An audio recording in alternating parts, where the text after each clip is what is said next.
Nitajie majina ya wachezaji ambao wana fit kwenye hizi jezi au wana muonekano wa hizi jezi. Man City huyo ni Phil Foden na Erling Haaland.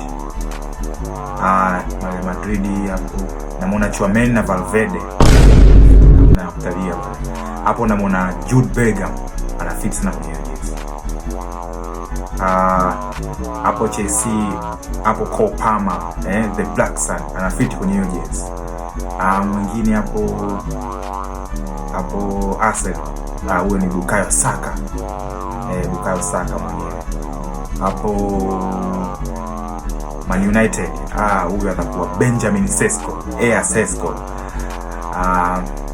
Hapo Bayern Munich hapo huyo Harry Kane, bila shaka Harry Kane. Hapo PSG huyo Ousmane Dembele, yani Ousmane Dembele bila shaka. Hapo Liverpool huyo Mo Salah kabisa na fit kabisa kwa jezi. Barcelona bila shaka huyo ni Rafinha. Anaonekana kabisa mtumbani Rafinha. Yes, that is it.